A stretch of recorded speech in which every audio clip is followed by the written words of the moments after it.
कर रहे हैं। जहां तक महिला जर्नलिस्ट का सवाल है, मैं अच्छी तरह पुरुष जो जर्नलिस्ट हैं उनकी भूमिका से भी परिचित हूं, क्योंकि लंबे समय से राजनीतिक और सामाजिक क्षेत्र में काम करने का अवसर मिला है और स्वाभाविक रूप से उनके साथ एक जिंदा संपर्क भी बराबर लगभग 30-35 वर्षों से तो रहा ही है। इतना मैं समझ पाया हूं कि पत्रकारिता क्षेत्र में भी जो महिलाओं को भूमिका निभानी पड़ती है वो पुरुषों की अपेक्षा कुछ चुनौतीपूर्ण होती है। हमारा यह ऑब्जर्वेशन है, क्योंकि मैं महसूस करता हूं कि आज भी भारत में आजादी के इतने वर्ष गुजर जाने के बावजूद, चाहे पब्लिक स्पेस हो चाहे ऑनलाइन स्पेस हो, दोनों में आक्रामक तेवर का शिकार यदि सर्वाधिक किसी को होना पड़ता है तो महिलाओं को ही आक्रामक तेवर का शिकार होना पड़ता है। मैंने ऐसा महसूस किया है। जहां तक ऑनलाइन स्पेस का सवाल है, उस पर आप देखते होंगे किस प्रकार से कभी कभी माने पुरुषों के ऊपर भी आक्रमण होता है, लेकिन महिलाओं के ऊपर कुछ ज्यादा होता है, मैंने कैरेक्टर एसेसिनेशन तक पहुंच जाता है। अब उससे उन महिलाओं को किस पीड़ा से गुजरना पड़ता होगा, ये तो वे ही समझ पाती होंगी इसे। और मैं समझता हूं संवेदनशील पुरुषों को भी इसका एहसास होता होगा, लेकिन फिर भी इन सब सारी चुनौतियों का मुकाबला करते हुए एक जर्नलिस्ट के रूप में वो अपनी भूमिका का निर्वाह कर रही हैं। लेकिन मुझे खुशी इस बात की है कि भले ही इस देश में आधी संख्या महिलाओं की क्यों न हो, लेकिन पत्रकारिता जगत में उनका प्रतिशत अभी बहुत ही कम है, उनकी भागीदारी अभी बहुत कम है।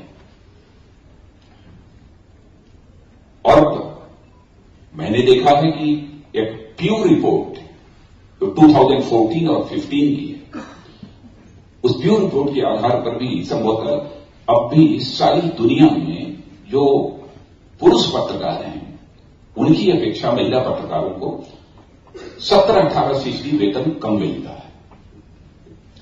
और एक कमी जो मैं यह भी देखता हूं और मैं समझता हूं कि इसे दूर करने का भी प्रयत्न होना चाहिए, रिपोर्टर्स को मैं बहुत देखता हूं, ब्यूरो चीफ में कम देखता हूं, ब्यूरो चीफ में कम देखता हूं महिलाओं में, एडिटर्स में कम देखता हूं, चीफ एडिटर्स में कम देखता हूं, और साथ ही साथ मैनेजमेंट में भी भागीदारी बहुत कम देखता हूं। और यह बात मैं इसलिए कह रहा हूं कि समाज जीवन के सभी क्षेत्रों में बहुत ही महत्वपूर्ण भूमिका का निर्वाह इस समय हमारे हिंदुस्तान की माताएं और बहनें कर रही हैं। कोई ऐसा समाज जीवन का क्षेत्र नहीं है जिसमें कि हमारी माताओं व बहनों ने एक कीर्तिमान स्थापित न किया हो, एक रिकॉर्ड न कायम किया हो। एक भी क्षेत्र नहीं बचा, उसे हम सभी अच्छी तरह परिचित हैं। शिक्षा का होगा, स्वास्थ्य का होगा, उद्योग का होगा, हर क्षेत्र में। लेकिन मुझे यह बात जरूर खटकती है कभी कभी कि यहां पर वह स्थिति क्यों नहीं है। लेकिन मैं समझता हूं कि वह एक समय था प्रथम विश्व युद्ध का, फर्स्ट वर्ल्ड वार की हिस्ट्री उठाकर आप देखें और उस समय जो कुछ भी जो थोड़ी बहुत मीडिया का रोल हुआ करता था, उसमें महिला एक भी पत्रकार ऐसी नहीं थी जिस पत्रकार को, वैसे होती भी बहुत कम थी, न के बराबर, लेकिन फर्स्ट वर्ल्ड वार की जो रिपोर्टिंग की गई है वो किसी एक भी महिला पत्रकार के द्वारा नहीं की गई। लेकिन जब सेकंड वर्ल्ड वार हुआ है तो सेकंड वर्ल्ड वार में ऐसे एक्रेडिटेटेड लगभग 100-125 ऐसी महिलाओं को युद्ध स्थल पर जाकर रिपोर्टिंग करने की अमेरिका ने इजाजत दी थी। यानी तब से लेकर इसके बीच लगभग मैं समझता हूं कि एक 32-33 एक 30 साल का, लगभग 28-30 साल का समय गुजरा होगा, उसमें कितना परिवर्तन आया है। मैं समझता हूं कि आगे इस पत्रकारिता जगत में भी जो प्रमुख दायित्व हैं, इनको निभाने का अवसर हमारी बहनों को प्राप्त होगा और उसके लिए सतत प्रयत्न जारी रहना चाहिए। निराश होने की कोई आवश्यकता नहीं है। और मैं जानता हूं कि पुरुषों को शायद घर के दायित्व का निर्वाह उतना नहीं करना पड़ता जितना कि जो हमारी महिला पत्रकार बहनें होती हैं, इनको प्रेस की भी जिम्मेदारी का निर्वाह करना और साथ ही साथ घर की जिम्मेदारी का भी निर्वाह करना, दोनों जिम्मेदारी उनके ऊपर होती है।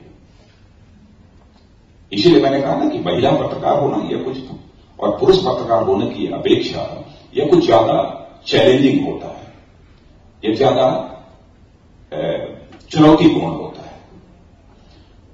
वैसे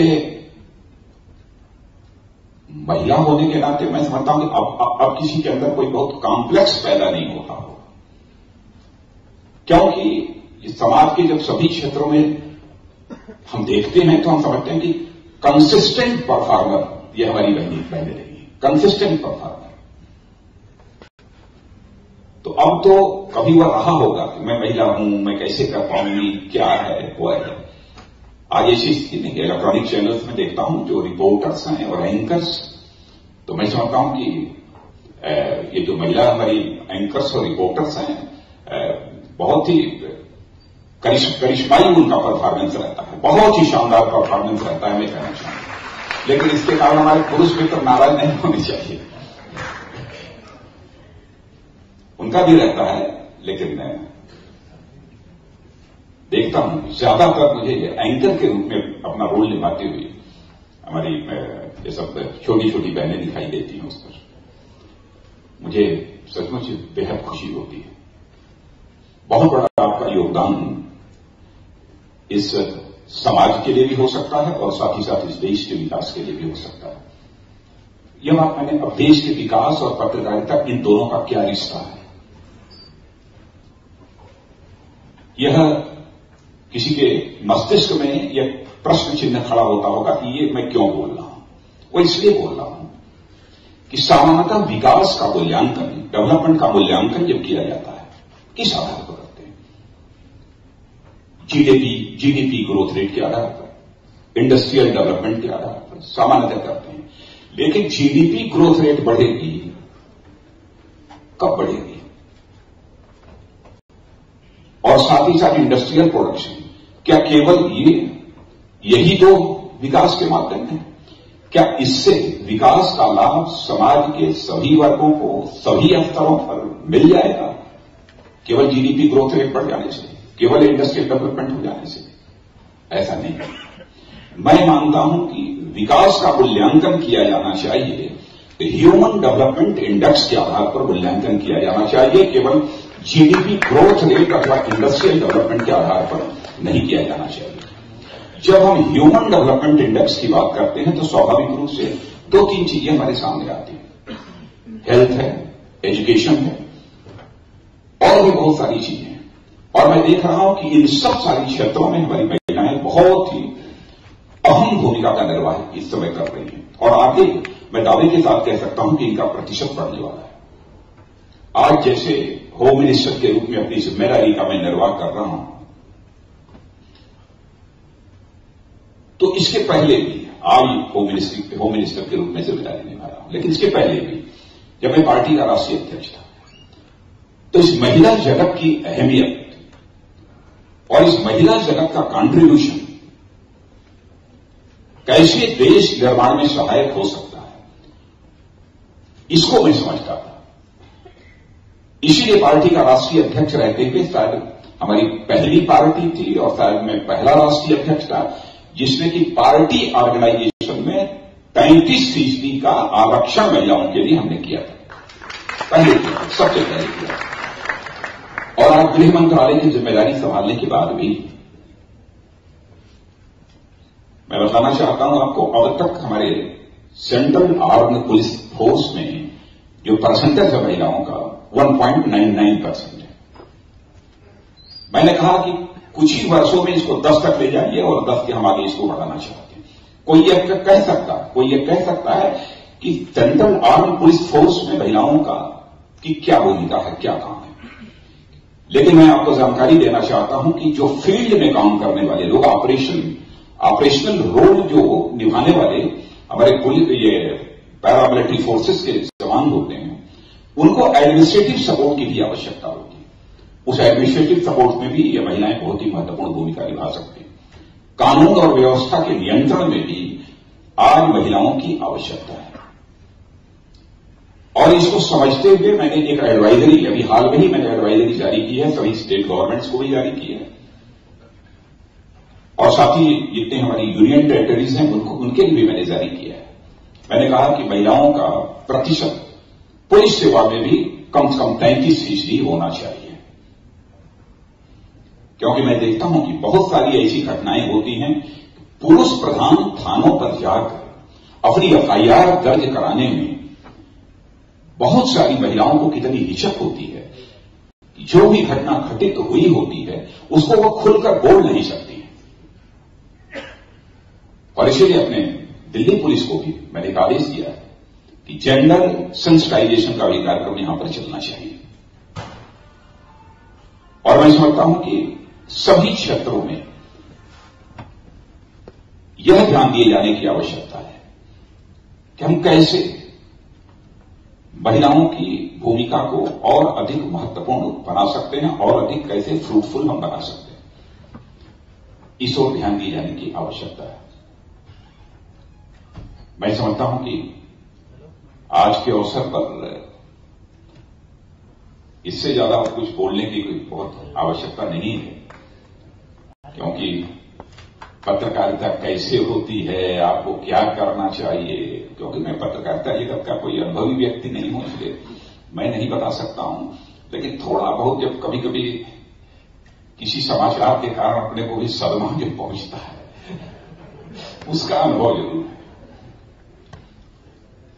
कभी कभी कुछ ऐसा हो जाता है कि सनसनी फैलाने के चक्कर में खबर जो ही बेखबर हो जाती है, खबर ही कभी बेखबर हो जाती है। और कुछ चीजें तो मैं कभी कभी ऐसी देखता हूं कि जिसका कोई सिर पैर होता ही नहीं। अब ऐसे कई तथ्य हैं, लेकिन इस अवसर पर उन तथ्यों को उजागर करने का कोई औचित्य नहीं है। कल ही मैं देख रहा था, कुछ प्रेस मित्रों को बांटा जा रहा था हमारी मिनिस्ट्री के संबंध में, उसको मैंने देखा तो मैं हैरत में था। उसका कोई सिर पैर एकदम बिल्कुल जो सच्चाई है सर्वथा उसके विपरीत वितरित किया जा रहा था, तो उसमें पत्रकारों का दोष नहीं है। अब जो प्लांट कराना चाहता रहा होगा उसके द्वारा इस तरीके की नापाक हरकत की जा रही होती है। लेकिन मैं यह मानता हूं कि हम सबको यह प्रिकॉशन लेना चाहिए, चाहे किसी का कोई मामला हो, किसी के द्वारा कहे जाने पर अथवा किसी के द्वारा यदि कोई खबर दी जाती है तो उसको लिखने से बचना चाहिए, क्योंकि अपने पेशे की क्रेडिबिलिटी को बनाए रखना यह हमारी सबसे बड़ी जिम्मेदारी है। मैं मानता हूं कि हर व्यक्ति की, हर समाज की अपनी अपनी क्रेडिबिलिटी होनी चाहिए। उस क्रेडिबिलिटी पर किसी को भी साइन ऑफ इंटरोगेशन लगाने का कभी अवसर न मिले, इसकी चिंता की जानी चाहिए। और मैं समझता हूं कि होता ही है, कभी कभी झटके में हो जाता होगा, कोई ऐसी बात नहीं है। लेकिन दूसरी बार का वादा किया था राजलक्ष्मी, दूसरी बार का वादा किया था तो वादे को मैंने पूरा कर दिया। लेकिन इसका मतलब यह नहीं है कि तीसरी बार आऊंगा ही। आज मैं फिर से वादा करके जा रहा हूं, तीसरी बार भी और अगली बार आऊंगा तो फिर अगला वादा नहीं। मैं आप सबको आईडब्ल्यूटीसी बहुत ही अपनी अहम और महत्वपूर्ण भूमिका का निर्वाह करें, इसके लिए मैं अपनी शुभकामनाएं देता हूं। और साथ ही पंडित राजन जी मिश्र, पंडित साजन जी मिश्र और पंडित विश्व मोहन जी भट्ट और उनकी पूरी टीम का मैं अपनी तरफ से हार्दिक अभिनंदन भी मैं करना चाहता हूं, क्योंकि अब ऐसे कलाकार और शास्त्रीय संगीत और आध्यात्मिक भाव से गाए जाने वाले गीत, वह लय अब ये सब बहुत कम सुनाई देते हैं। लेकिन आप लोगों ने उसे जिंदा रखा है और आज भी उसे पसंद करने वालों की बहुत बड़ी जमात हमारे इस भारत में है। ये हम सबका सौभाग्य है। मैं पुनः अपनी तरफ से आप सबका अभिनंदन करते हुए और IWPC के प्रति अपनी शुभकामनाओं की अभिव्यक्ति करते हुए अपना निवेदन समाप्त करता हूं।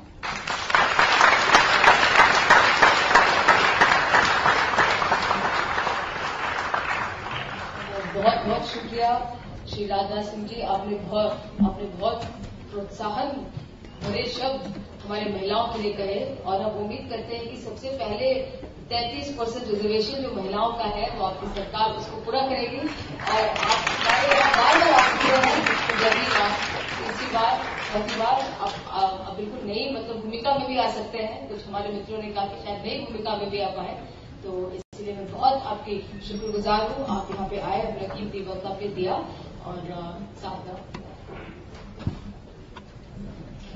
आज के कार्यक्रम में अब हम पेश कर रहे हैं दुनिया के सबसे बड़े संगीत अवार्ड ग्रैमी के विजेता पंडित विश्व मोहन भट्ट का मोहन वीणा गाथा।